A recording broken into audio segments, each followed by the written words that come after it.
Apple's October 2021 event is just days away, and people are more hyped for it than ever. In fact, people are arguably even more excited for this event than the last one, where Apple announced the iPhone 13 lineup. But why are people so hyped up for this one, you may ask? Well, it's all because of the new MacBook Pros that are expected to be announced. Let's get the video started.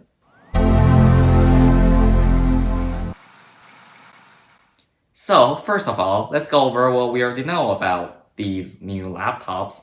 So, first of all, a new design. But why a new design?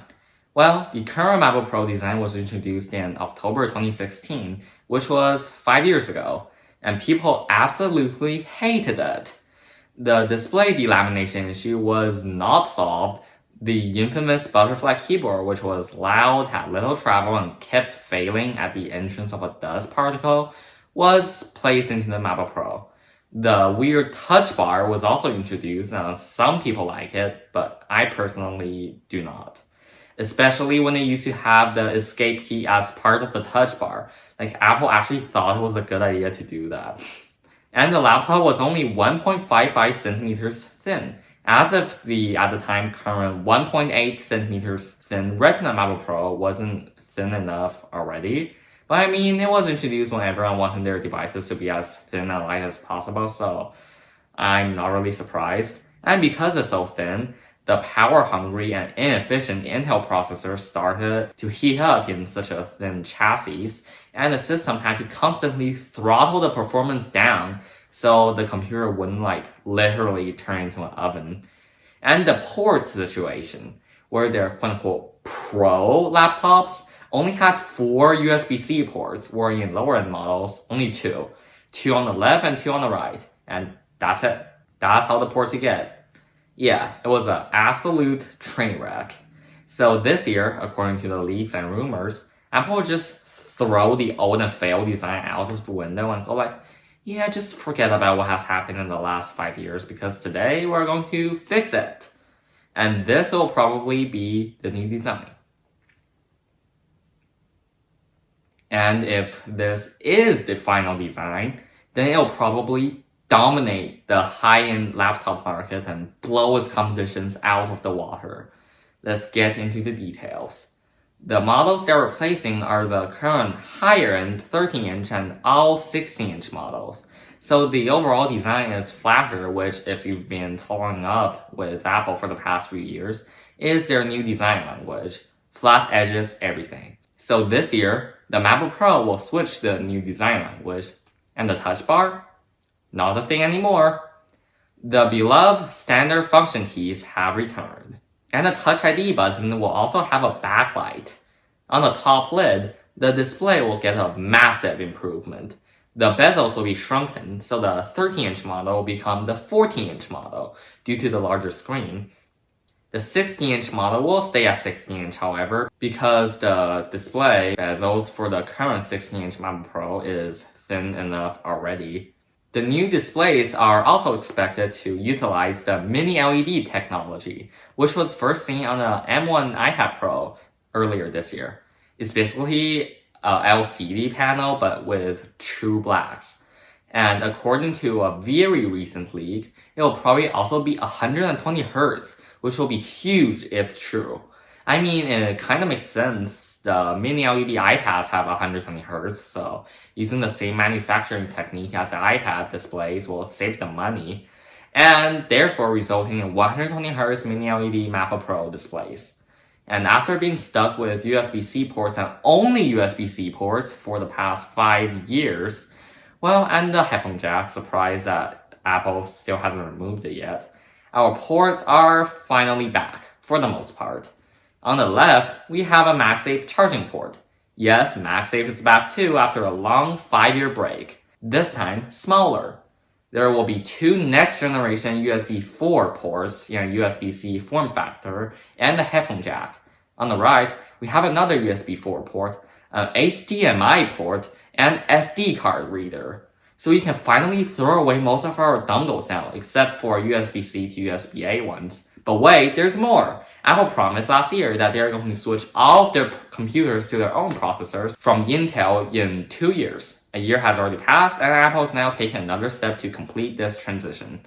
The new redesigned MacBook Pros will utilize Apple's own processor, which, as proven by the Apple M1, is way better than what Intel have right now.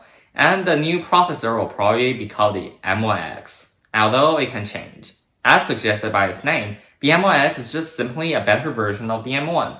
The M1 and M1X have a big little architecture, which means that the processor cores are split into two groups, usually called performance and efficiency cores. The efficiency cores are used when you're doing basic, non-demanding tasks like web browsing, and the performance cores will turn on when you're doing more demanding tasks like video or photo editing. The M1 has 4 performance and 4 efficiency cores, as well as 8 GPU cores. The M1X will have 8 performance cores and 2 efficiency cores, and 16 or 32 GPU cores, which will improve the graphics performance significantly. It's unclear whether the 32 GPU core model will be an optional upgrade or will come by default in the higher-end models. The number of efficiency cores is reduced to keep the die size small, and because you'll be spending less time on your pro laptops doing casual tasks anyway. And what will the performance be like? Well, it will blow every other high-end laptop out of the water.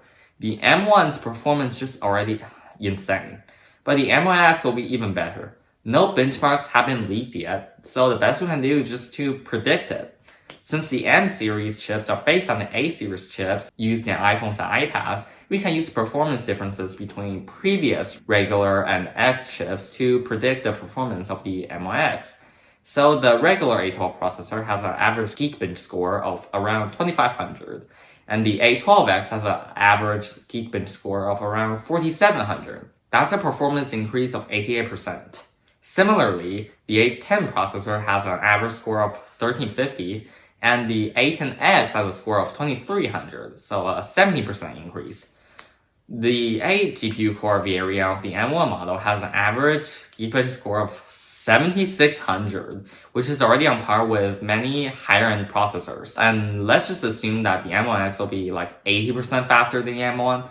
That gives us a predicted Geekbench score of 13,680. This is ridiculous. I still can't believe I'm saying this right now. 13,680 points, which is around 3 times faster than competing laptops currently on the market. That's also right on par with the AMD Ryzen 9 5900X, a 105-watt, 3.7 GHz 12-core processor. Yes, benchmarks aren't everything and can be misleading at times, but it can still give us a fairly good insight on how the M1X will perform. And it can do all of that at a very low TDP of only 20 to 30 watts, which will also give these MacBooks insane battery life. I mean, the M1 MacBooks can already achieve an 18-hour battery life, and paired with larger batteries, the M1X MacBook Pro's battery life will be the best in the industry, surely. Apple is removing the 64GB RAM option for the 16-inch MacBook Pros though, but I mean, you don't really need that except for you're really a pro. I'm 99% sure that we'll see these new MacBooks at Monday's event, and I'm very excited for it. Now, Apple also might also give the higher-end Mac Mini an upgrade. Currently, the higher-end $1,000 model Mac Mini still uses Intel chips, so Apple might give that an update too. But reliable leakers like John Prosser said that will be coming early next year with a redesign, but he could be wrong too. Who knows?